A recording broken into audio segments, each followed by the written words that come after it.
Yay, good morning guys. Got this carrier reefer unit. So I'm getting a A41 engine stall and it would not go. It's a 2500 series carrier reefer. I'm getting an A41 engine stall.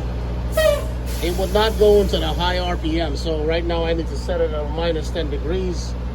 And if I, like, the trailer is actually 20 degrees right now, and you know, once you set it to minus 10, it's gonna rev up that RPM to try to get it to cool down to minus 10. When it does that, the unit shuts down. So I come over here, right over here by your prime pump. I open that up. I don't know what size it is at that point, but I just got like an adjustment wrench, pop it open. So my suspicions is that I got some sort of buildup here. See all this? Look at that. That's dirty, man. So that's a screen. There's a screen in there. Pop this out, show y'all. Normally when you do your oil change, filter change, oil, all that stuff, you would take this out and clean this. And guess what? Your boy didn't do it. So right about now, we got a situation where I didn't get it done. Alright, so once you get that there, go ahead and give this a little twist over here. And you get that out. Oh wow, look at that. All that gunk. See that? You can wash this out with some diesel or something.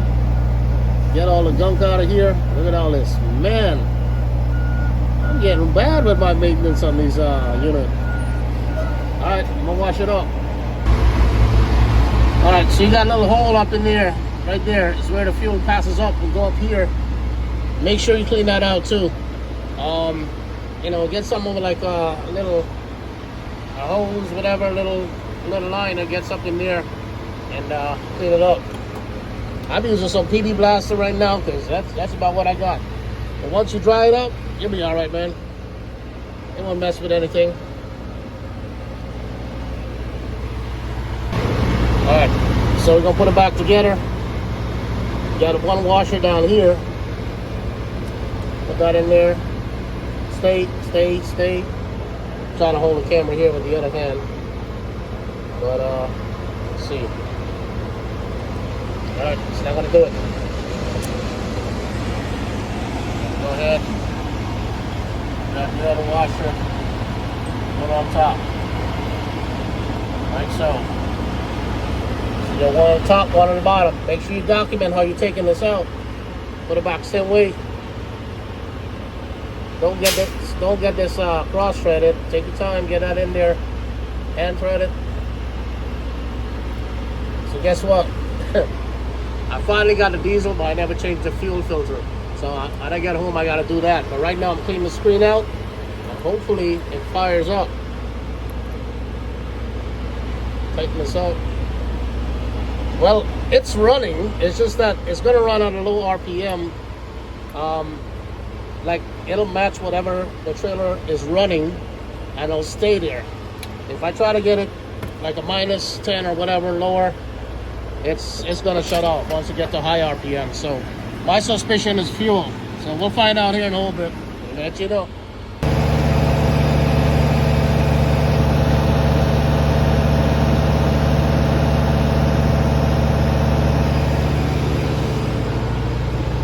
Alright, so right now it's revving at high RPM. When I turn it back on, because I shut it off to do the repairs actually, or the service, PM, which I should have been doing. So hopefully this helped you guys, man. I mean, shit. It was showing me like the P175, what you call it, P175 high RPM. So you started to think, if you got a high-speed solenoid and all that stuff, it's probably bad. It failed the pre-trip somewhere about number 12, which is show me some sort of auto valve. But again, you're gonna be throwing parts at this stuff, and it's something simple and something stupid I did, which, hey, I did a half-ass job on servicing the trailer. I did the oil and the oil filter, and then later on I did the fuel filter, no, the air filter, sorry. And then I'm still to do the fuel filter, which I was waiting to get me some diesel. I got my tool bag over here, just a little mess. Got a little, you gotta have one of these things too to maybe push some sort of air, because this valve will have a tendency of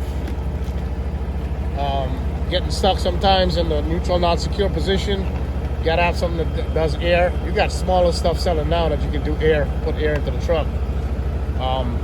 Got a 5-gallon diesel right here. I usually walk around with that. So I was waiting to get some fresh diesel to do that fuel filter, and I never got to it. So kind of almost paid the price here on that one. So I'm glad that I went ahead and did that service real quick. Yeah.